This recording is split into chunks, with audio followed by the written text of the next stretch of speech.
Okay, so we're going to talk about positive, I guess I was fine down here, wasn't I? Positive emotional and mental well-being. We've talked about anger and anxiety and fear and depression, and I think it's important to balance that a little bit with the other side of that coin, which is something we have certainly talked quite a bit about. But I wanted to continue that discussion with a couple of other things to think about. So we're going to return to positive psychology for a minute. We're going to talk first about kindness. Because especially if we're trying in some way to work in a counterbalance against anxiety or depression, if we're trying to work on the other side of that, we think about kind optimism, we've already talked about, mindfulness, we've talked about. Um, Connections are extremely important, and there's so much research that shows the importance of having, you don't have to have a million connections, but having a tribe of some number is good for your health and your longevity and your state of happiness. And so I want to talk about a couple of others, kindness and gratitude specifically. So the habit of kindness. If you want others to be happy, practice compassion. If you want to be happy, practice compassion. From the Dalai Lama. It's very cute. But so basically, that compassion and that kind, heartfelt giving to others is the key to all happiness, be it for someone else or be it for ourselves. We have to practice it for ourselves as well. So, what is in practicing kindness? What's in it for me? Um, if I'm good to someone else, that's fantastic. And is it beneficial to me? Yes, it has showed improved wealth, health, learning, social, emotional development. There was some studies that showed that people who, um, gave actually had like 1.5 times more or 3 times more. I don't have the exact number in my head, but anyway, return on their investment to some extent. It's good for us. And most of it is that, a lot of the studies show it's better for us when we give compassion, when we give kindness. It's actually better for, at least as good at, if not better for, the giver than it is the receiver. So there was a study, this is the same woman who wrote The How of Happiness and talked about um, kind of what percentage of happiness is what, genetics or um, circumstances and so forth. So they did a study that tried to look at what made people happier if they did. Oh, you hear my dog and his friend next door. If they did, say, 5 acts of kindness um, per week for 6 weeks. So that was what they had to do. 5 acts of kindness per week for 6 weeks. But then, okay, so some people did all of those acts of kindness in one day. They did 5 acts of kindness in one day. They chose one day a week and did them all. And others spread them out throughout the week. And so, what do we think would actually increase happiness more?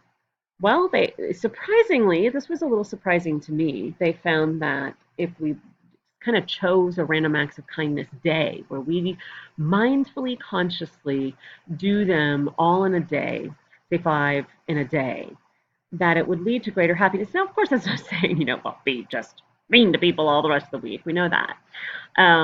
But it really sort of hyper flexing that muscle in one day seemed to show greater benefit, which I thought was interesting. So, um, and some of that was that it didn't seem, it could become like an obligation or a burden if we had to think about it every day. I'm just giving you the gist of the study. But if we were doing it all in one day, it could be fun, it could be exciting, it could be, lots of different things. That's a picture of a group called the Random Acts of Kindness group. There is one on Facebook. Um, so to perform conspicuous acts of kindness is nice to do too, where it's not that people know we're doing it, but we're just kind of doing it even behind the scenes a little bit. Um, so, the thing about kindness is it takes no talent, time, or money. And it can be small and brief, like the smile challenge. See how many people you can smile at. Like really make a conscious and mindful effort to smile at people as you walk down the hall or as you're at work, or um, and mean it. And smiles don't actually they don't register in the brain if they don't reach the eyes, by the way. Like social smiles that just are the mouth actually don't reach the brain and register our kind of happy neurons. So if you really want it to smile to impact you at a bigger level, you got to kind of take it all the way up, and do that for others. And then when they smile back, it's that mirror neuron activity. It's really hard not to smile at people who are smiling at us. Um, we don't want to overburden ourselves. We don't want to make it a chore or an obligation. We want to keep it as something that brings joy to us in bringing joy to another. And getting our kids involved, getting young people involved is beautiful. Um, I heard a doctor speak, and so I don't have I don't have this written down or anything, but about a study where people were asked to call people who had an illness, um, to kind of pick them up and just give them someone to talk to. And what they registered was that the benefit was actually larger for the people doing the calling than it was for the people that called, even though it was definitely beneficial for them as well. So that's a practice that can be done, right? And how, if I'm feeling down, especially, can I go out and really mindfully, even for just 10 minutes, find some ways that I can give kindness to another, opening a door, seeing, helping someone I see in need of help. Um, so kindness is you know, pretty important. So you might want to pause here for a second and do this. When my partner, my colleague, and I talk on these things outside of, well, at the school, at the colleges, or elsewhere. This is an activity. She speaks most on gratitude, but this is an activity she has people do, and that's to just take a moment, take out your phone. And so I would challenge you to do that right now. Take out your phone and text someone in your social circle that has been kind to you, supportive to you, good to you, and think about why and how they have been. And then text them or email them and tell them thank you, and tell them why you're telling them thank you. And yes, if this isn't something you do on a regular basis, please let them know that you're okay, because people can get concerned. We have found when their friends are being nice. um, so just take a minute and give them um, an email. So I don't really have to stop because you can pause me. But do that. And remember, this isn't about the response you're going to get back from them. This is about flexing a muscle of gratitude, and just see how that feels. And so, yeah, here's the question. How did expressing gratitude feel? So, gratitude is another one, and there's so much study around gratitude. The attitude of gratitude, and it seems kind of cliche, but it's actually very real, what comes back from it. What we find about the level of happiness in people who practice gratitude. Did it feel good just to say something? To be grateful to someone but not give it away is like just keeping the present for yourself. Um, but to give it away is really good for us, and it's really good for them to let people know. And so some of the physical benefits that have been found, promotes a stronger immune system. And I'm gonna say to you that I think kindness, because I don't know, it seems all very rolled together to me, but would do a lot of the same stuff. Less bothered by aches and pains, lower blood pressure, better cholesterol levels, lower stress hormones, cortisol levels are lower. People that are grateful, practice gratitude, tend to exercise more and take better care of themselves. They sleep longer, feel more refreshed upon waking.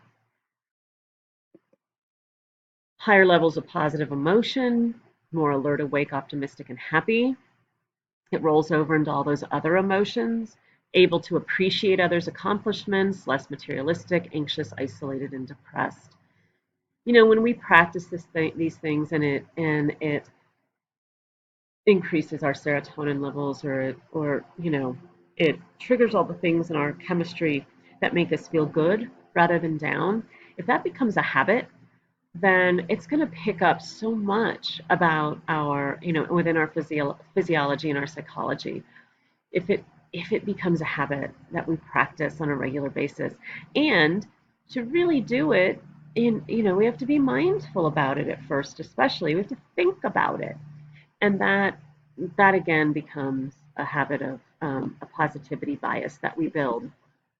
Social benefits: more helpful, generous, compassionate, forgiving, and outgoing. People who tend to practice it think a new acquaintance makes them more likely to see an ongoing relationship. So if they meet somebody new, they're more open to a friendship. Those higher ranked in gratitude, more pro-social behaviors, even when others are less kind. So pro-social behaviors are just kindness and being willing to help out and do things, give up your seat on the bus or give up something like that. We see much more of that for those that ranked high in gratitude.